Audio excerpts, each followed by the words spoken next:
place in the throat. K, G. R is the same.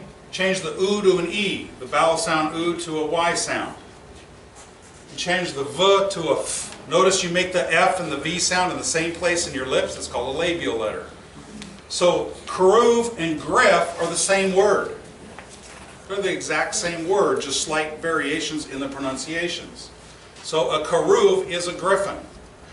The cherubim on the ark are not angels. They're griffins. Whoa. And you shall make 2 cherubim of gold of hammered work, shall you make them on the 2 ends of the mercy seat. Now most people when they draw, we've seen the pictures already, they'll have the 2 angels with their wings touching, facing each other. It's usually something like that. But that's not the way that it was meant to be, or the way it wasn't done. They put them on the 2 sides. Now I couldn't really represent this correctly with my cheap way of doing graphics. But imagine that these wings met in the back. Okay, so you have 1 cherubim on this side with 1 wing here and 1 wing here. And you have 1 cherub here with its wing here and 1 wing here. What have I made? 3-sided. It's a bench with a back. A place where somebody could sit, a throne. This was originally a throne. It looked like a throne. The winged lions on the 2 sides, the wings made the back of the throne. And thou shalt make a plate of pure gold, and grave upon it the engravings of the signet, holiness to the Lord. The word for plate is seats. Anybody know what seats is? I don't think I talked about that yesterday. No, I didn't. It's a blossom. A blossom. We already talked about blossoms in this teaching, didn't we? What were they? The acacia blossoms. So we have a connection there. The tzitzit comes from the word blossom. Why is a tzitzit related to the idea of a blossom? Anybody know? Because it becomes fruit. A blossom will always produce fruit. That's the function of a blossom. The Torah, when we observe the Torah, we're producing fruit. The tzitzit, which is a word related to blossom, it's not that it looks like a blossom, that's Greek thinking, it doesn't look like a blossom, it functions like a blossom, the tzitzit, and it says in the text, to remind you to do the commandments, to produce fruit. Well, that's why the word tzitzit is attached to that, because it helps you to remember to produce fruit.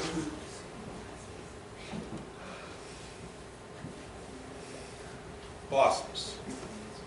Now this is what the plate that was placed on the forehead, or they say the mitre, I call it the turban, of the Kohen HaGadol, the high priest. But it's written backwards. Interesting, isn't that? It's written, did anybody ever notice that before? That this is written backwards, like a signet ring, it says. A signet ring, you know, it'll say lemelech, belonging to the king, but it's written backwards so that then they pushed it into the wax, it was written in the correct direction. Okay, everybody got that?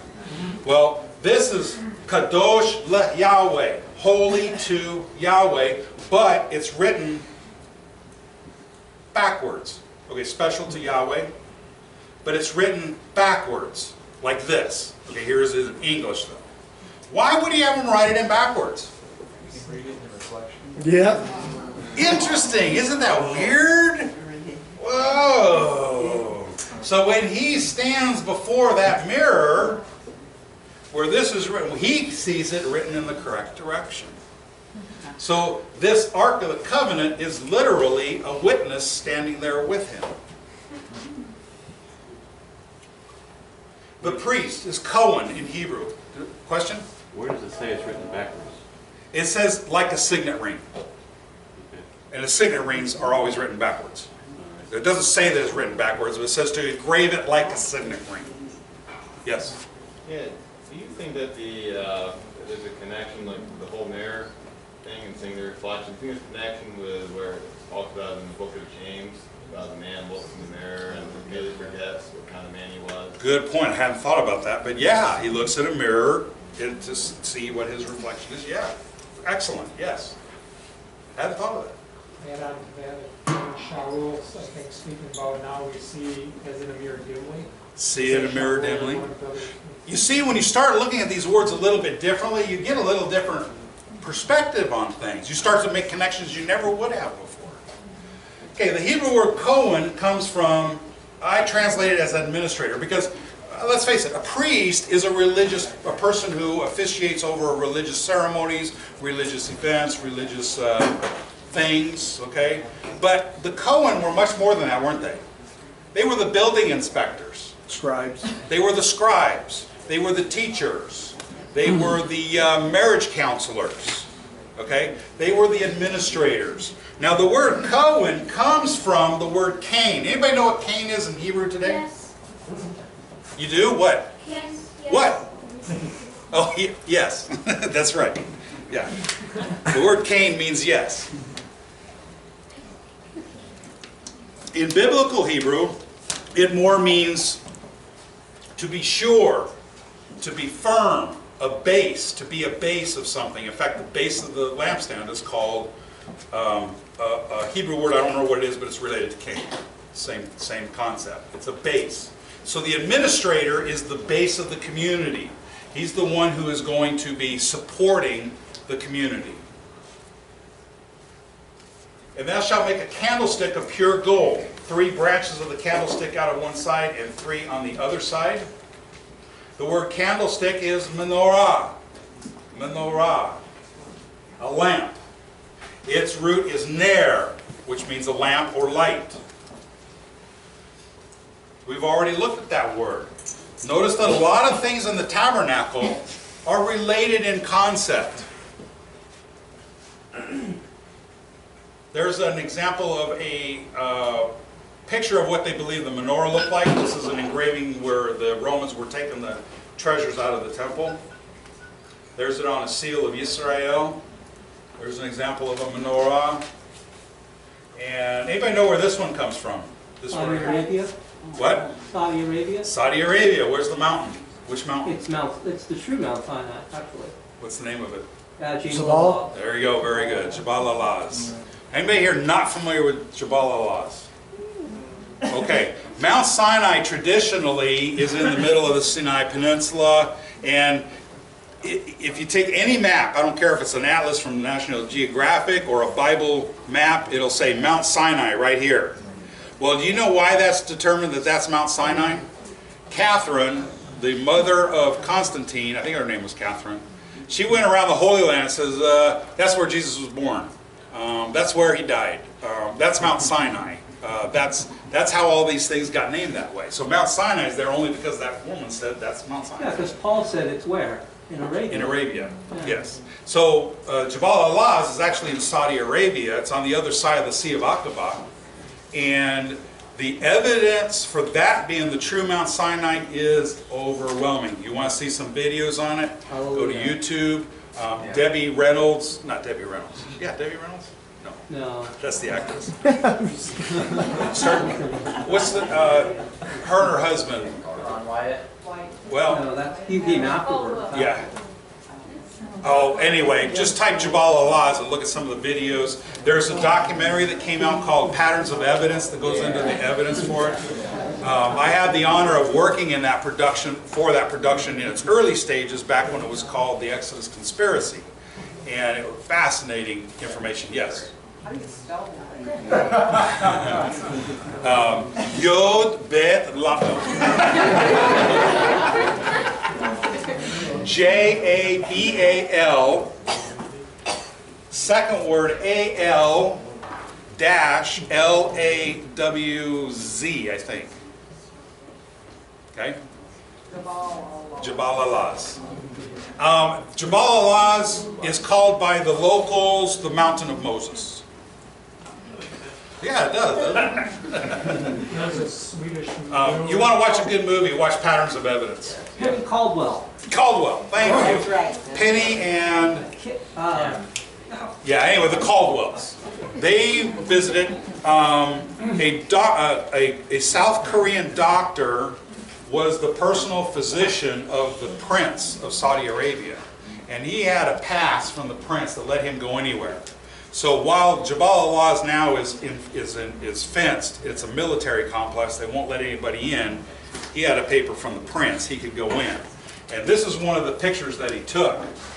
And I've worked with him on, he's asked me to work on the inscription underneath this, and it basically, the inscription is actually not in Hebrew, but in Talmudic script, but it's a Semitic language, and when I translated it, I was blown away. It basically is talking about the melting of the golden calf and all this kind of stuff. That's what that inscription says. It's talking about the melting of the golden calf.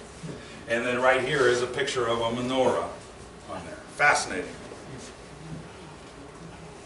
All right, so in Ezekiel it says, "A new heart I will give you, and a new spirit I will put within you, and I will take out of you your flesh of heart of stone, and give you a heart of flesh, and I will put my spirit within you, and cause you to walk in my statutes, and be careful to observe my ordinances."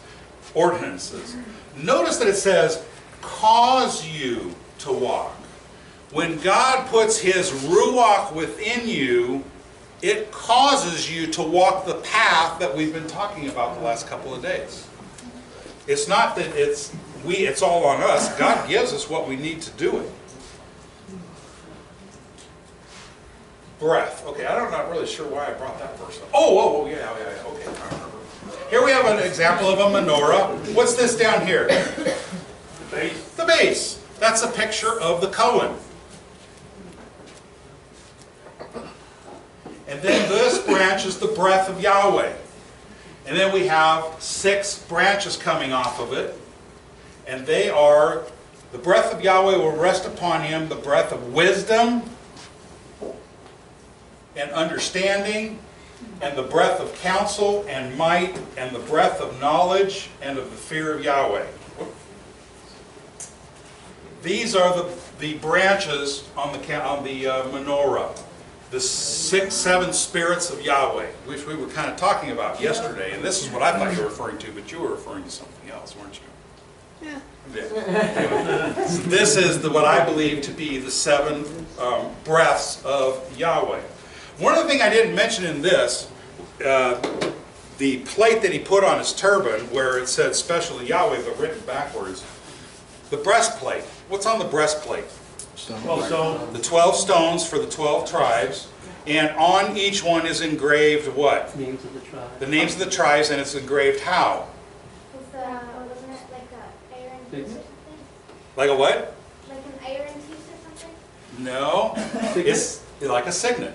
The same as this. They're written. The names are written backwards. The Urim and Thummim are both in some Pouches, yeah. right? But here we have the breastplate with the 12 stones, and all the names of the tribes of Israel are written backwards. Is that why? Because they're the only ones that are allowed to go into the Holy of Holies, which was where the Ark of the Covenant was? Right. Yes, exactly. But aren't they told to not go in? They took off that before they went in. At least 1 or 2 of the times when they went in on the Day of Atonement. Okay, not familiar with that. But as I understand what they do is, as they approach it, is they do obeisance, or they worship Yahweh. Remember I talked about yesterday about worshiping? Okay, and it's the word shachah, and it's literally this or this. Now, if I do this, okay, what's on the floor? Dirt. Dirt. Okay, what did I just put on the floor right here? I put I like a signet ring. It now says special to Yahweh here on the dirt, and then what is this from this right here? All the tribes. All the tribes are written right here on the floor. Before the Ark of the Covenant. Before the Ark of the Covenant. Now, what I've presented here with all these concepts, all these ideas are related to the throne room of God.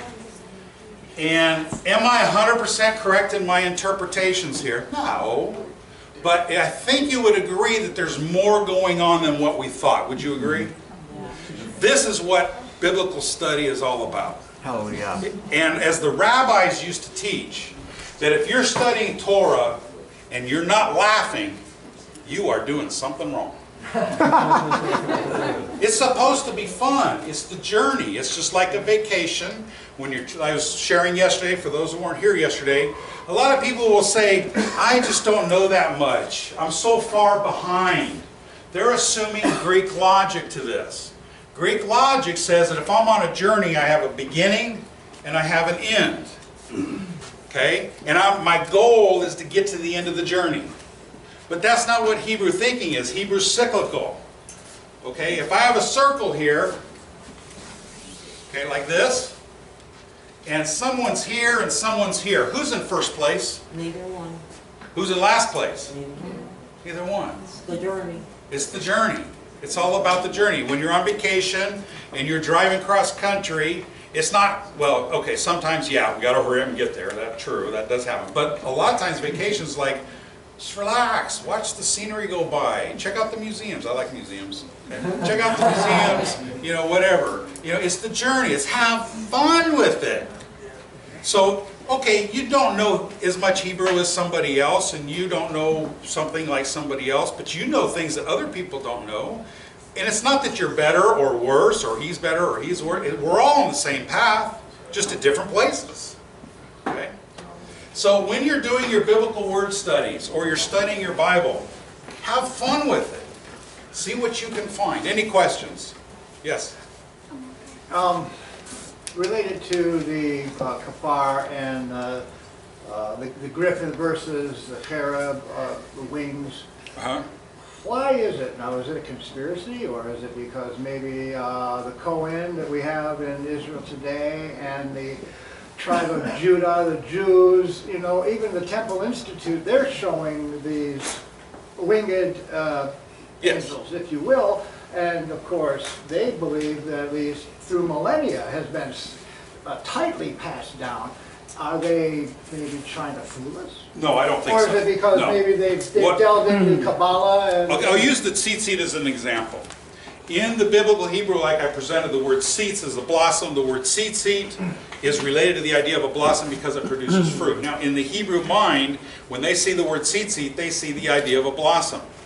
However, in 135 AD, when I talked yesterday about the Shimon ben Kosba revolt, after the Jews failed in that revolt in 135 AD, they were kicked out of the land and sent to the other nations. And they were now in other nations, and they adopted the language of where they lived. Now, that doesn't mean Hebrew ceased to exist, because it continued to exist in the yeshivas and the synagogues. Whenever Jews got together and read Torah, studied Talmud, they would speak in Hebrew. But when they went home, they would converse in the native language of that culture, whether it was Greek or Aramaic or something else. So let's say that they're in a culture now that speaks Greek. When they go to work, they speak Greek. At home, they probably speak Greek. At yeshiva and synagogue, they'll speak Hebrew. But it's now relegated to a religious language. But their minds are now tuned to the Greek language. So the word tzitzit is translated into the Greek as kraspedon. The word kraspedon means a decorative fringe.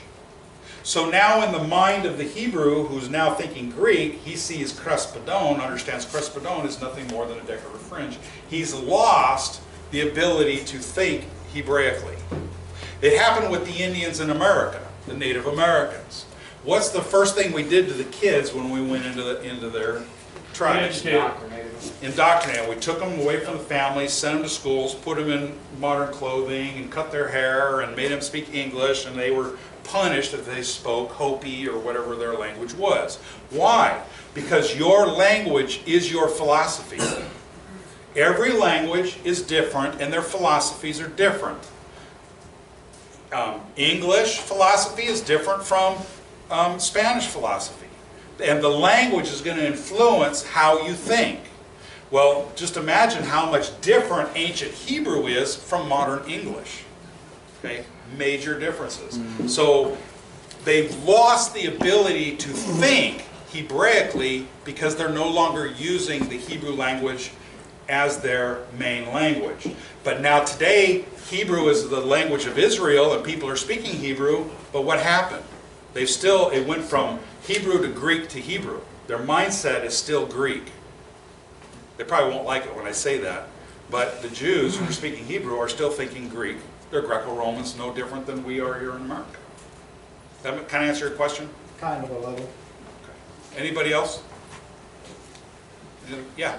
As far as Ezekiel's vision, is there any links between Ezekiel's vision and the Ayat verses and the cherubim? Is there any, can you link those two? Because they said they had an ox and a lion. Yeah, I would say yes, but I personally have not studied it in depth to see those connections, so that's your homework, okay? Okay. Report back to us next week.